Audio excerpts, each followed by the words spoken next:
Well, welcome back to another episode of After Work. Yo, this has been the short week, but the longest week. Yeah, no, definitely.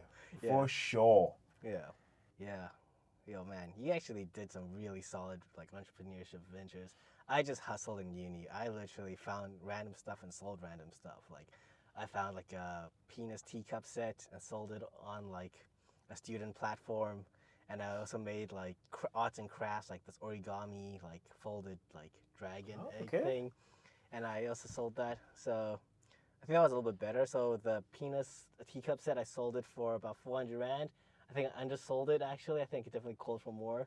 But it was just something my parents found in the cupboard while they were busy cleaning out. They was like, hey, my mom found it. She's like, no, this is not going to be in the house. Oh, And lol. then I was like, can I have it? I was like, what do you want to do with that? I was like, I don't know. I just if it's not in the house, I'm just going to throw it directly in the trash can.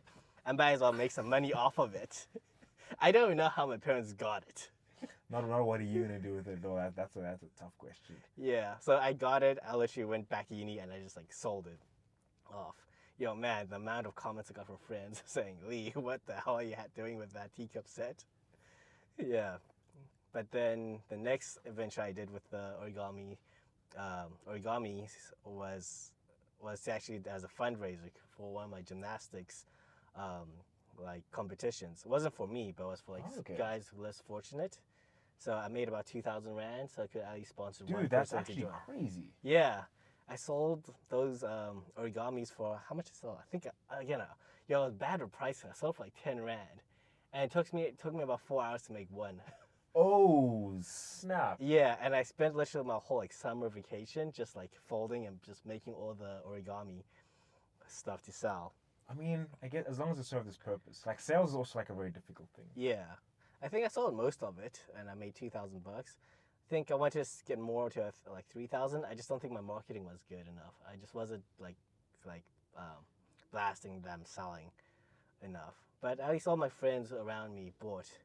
Also, one of the cool things I actually did was to push myself to get out of my comfort zone.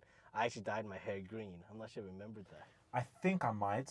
I think I might remember that. So what was the story behind that situation? Yeah, so I dyed my hair green, and I was like a bet to myself. If anyone ever asked me about my green hair, I would have to throw them a pitch about my origami and have to try to sell them.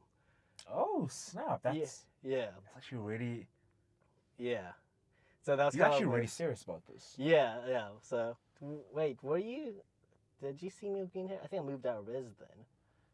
I think Yeah. I was checking on my Instagram followers because I was looking for something. I think I've been following you since I started following everyone else. When I got to, it's been a very long time. I think I might have seen. I think that was the year after we met. I think we met in 2017, right? Yeah. Yeah. Then 2018, I moved out of Res. I moved to a different Res, and then that's when I actually dyed my hair green. Was it?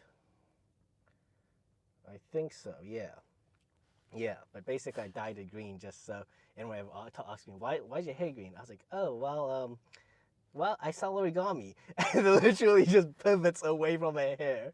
So people were just so confused when they talked to me. I actually was sitting in class once, and the lecturer was finished lecturing, and he literally came up to me. It's like, what's up with the green hair? What's your reason behind it? It's like, is it cancer? Is it AIDS? What is the cause? I was like, okay. He caught on that there was a cause for the green hair. The lecturer. That literally I was actually really scared. I actually went to sidestep. I just said no reason, it's just green. And the lecturer was cap, there's a reason. I was like, Dad, this lecturer is actually pushing me. When I tried to step back, the lecturer pushed. I was like, okay. I just took out my bag, I pulled out this jar where I have all my origamis inside. And the lecturer was just like, what? And I just opened my jar, just showed him, but it was this flexible origami. I don't know if I have a video of it, but I showed him. The lecturer was like, that is really cool. I want 2 of them. I was like, I don't have cash on me right now, but I'll do IOU. He's like, because I was taking notes, he literally, on my exam pad, he literally wrote, IOU 20 rand, and he signed it.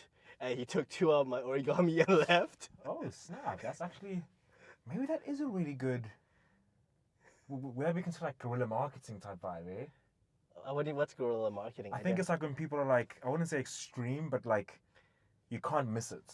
Yeah. Type of that's really clever. Yeah. I should have thought about that.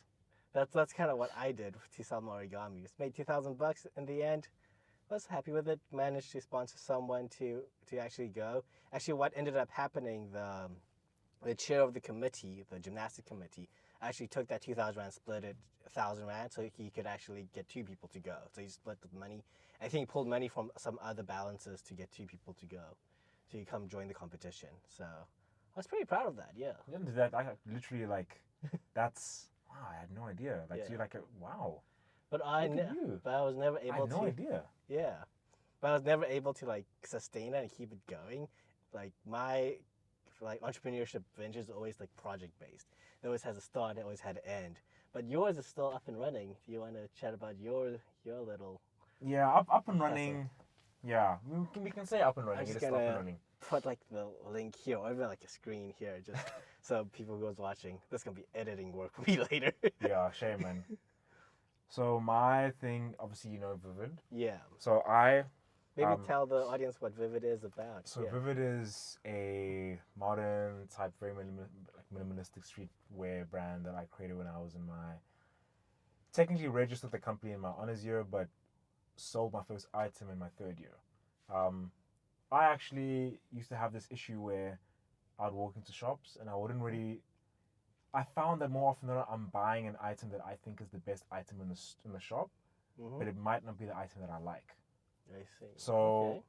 I think like we also kind of we've come to a point now, like just generally as consumers, where we're like, I'm walking in, I don't really know what I want, but out of the pool of things that are here, this is what I'm going to select. But if you really were to like take your style and your preferences and like just put them out in front of you and be like, okay, fine, what are the things that I actually want to wear? You'd probably find that like there are a few items where you're like, why did I actually buy this? But I think like it is justifiable. Like if you eventually get to a point where you're like, no, I bought it because it was the best item in the store. Yeah. But now I can see it's not actually what I want. So I always wanted to create like a clothing brand, like from like Matric, where I was like, I want to create my own clothes. It wasn't actually supposed to be sold to other people. It was just supposed to be for me. That like help best describe like my preferences and like express like me well. Okay. Yeah. So I came in first year and Brussels was on. So Brussels was like, they were doing really well and they were. Yeah, it was like a really cool move and type situation. Yeah. Brasa was another like student like clothing brand that started in like the same like building, same residence we were in. So like another senior student was selling his like merch basically. And then there was also Armani. I mean, I didn't really look too much on the Armani side, but the Brussels side, I was like, this is actually really cool because like they had like, to them it was more like it kind of just it tapped into a little bit more about their culture. Yeah. And I was like, actually, this is end of the day, it is an expression. So I was like, hey, dude, why don't you just, you have this thing you want to do, why don't you just go for it? So like beginning of second year, I went through like nearly 30 names, where I was like, I don't actually know what I want to call this that best describes me.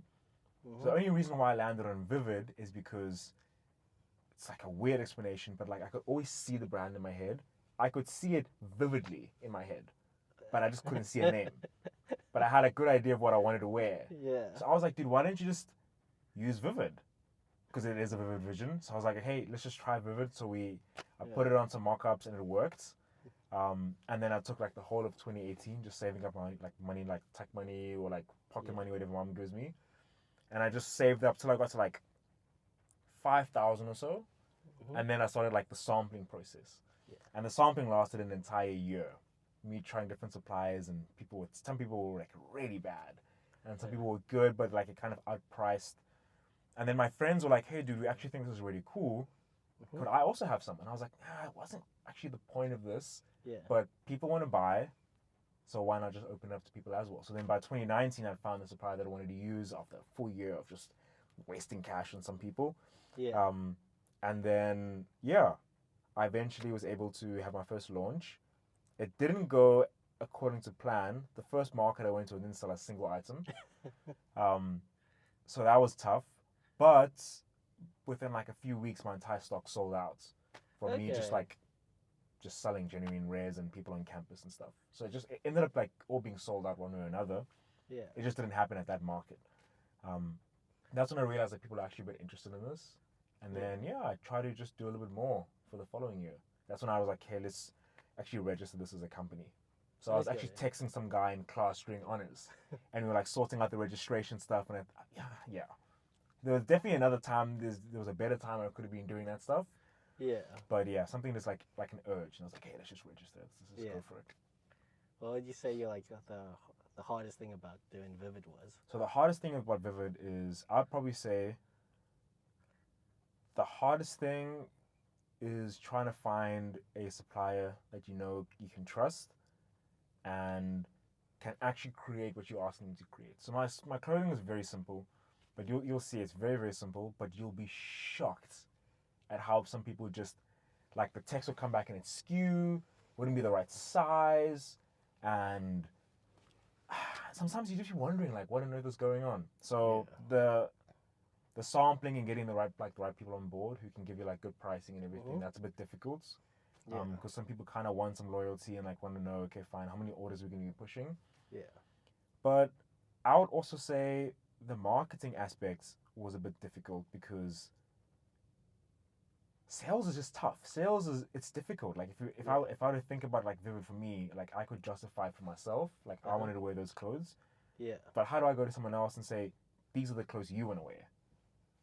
And that was a challenging part where like people kind of need to be able to interpret the brand in a way that's relatable to them. And it took me some time to try to realize what is relatable to us as students, because that's kind of where it started off. Yeah.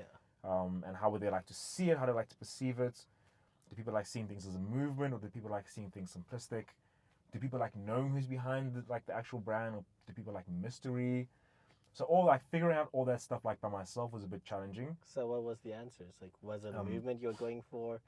Did you want to put your face with Vivid, or did Vivid has be a separate entity? Let's start with the first question. So I thought about the movement thing at first, because I personally like things that like are a movement. Like I think it's quite cool. If like I find like a movement like that resonates with me. So I tried the movement part, but it's difficult if you don't have like an actual team of people that are like on the same level. Yeah.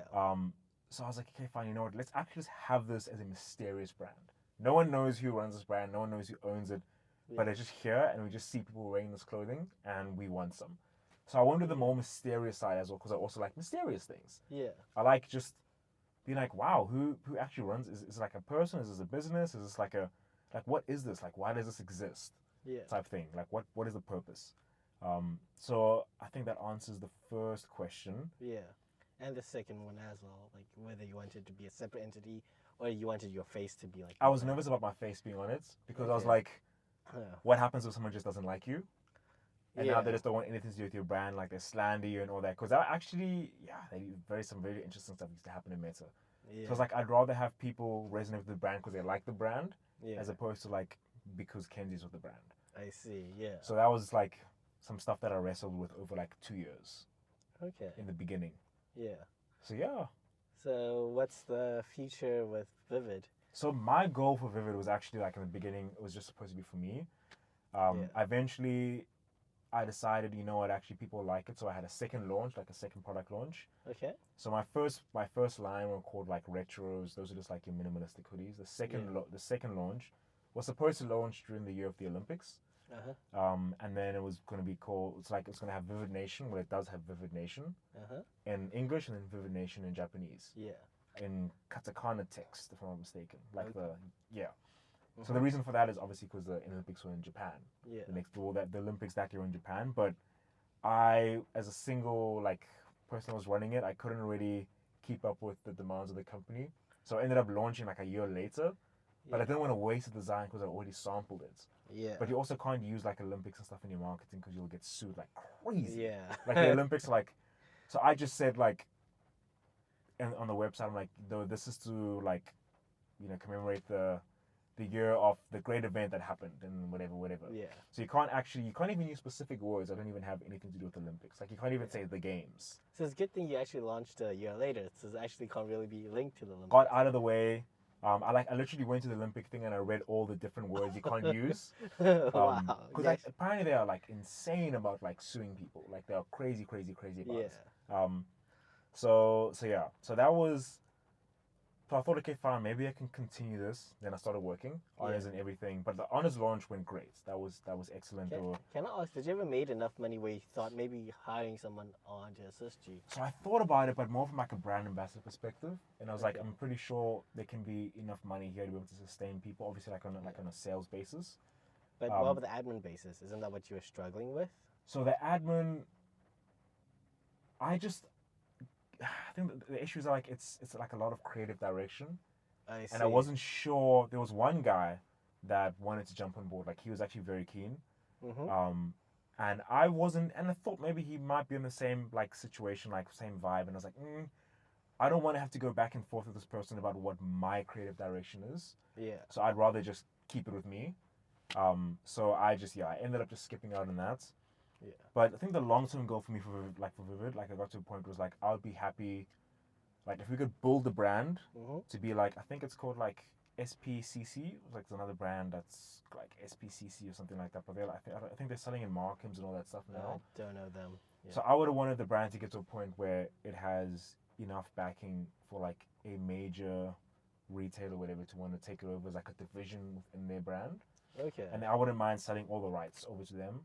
But then like I would prefer to keep like some creative direction, like inputs and be like, hey, actually this is what I think can happen. Okay. But that would have been really cool. I think it would have been. It's a brand that can work for some people, and I would love to see it in the shops. I don't think I want to run with it myself at that level. Yeah. I think there are other plans and other things I probably want to run with. Yeah. But then if that doesn't happen, I'd always just keep Vivid registered as a company, and then have it as like a pet project that just like makes my clothing. Yeah. And you can have people just being like, hey dude, like where did you get that? And you're like, oh, I got it from this. Yeah. Okay. So that was kind of. It's a bit up in the air right now what the future of Vivid's going to be. But you're not letting go of it. Yeah, definitely not letting go. This future is coming for it. So yeah, I mean, So keep in touch. Yeah, I'll link the website down below. So yeah, give it a follow. Where can they find Vivid? Instagram? So they can find it on Instagram at vivid.sa, or they could just go to the website at www.vividsa.co.za. Cool. Yeah, so that's kind of how Vivid came along, and some really cool people were able to support it. I had a few orders from people from Switzerland, which was quite cool. Yeah. I had one friend from Switzerland who influenced another friend from Switzerland to buy. And then I had a friend from Zimbabwe that influenced some other random Swiss guy to buy like 5. So at least you have a market in Europe. So I mean, when I was in Belgium as well, the Europeans were quite interested in as well. Like a few guys a few people that I was on the same floor with. Well, that's cool. Well, yeah. We're in the episode here. It's raining right now. We should get home. Yeah, so we don't get soaked in the rain. Thursday before the long weekend. Yeah. I need to get a really nice meal. Thanks for watching, guys. Cheers. Check you guys.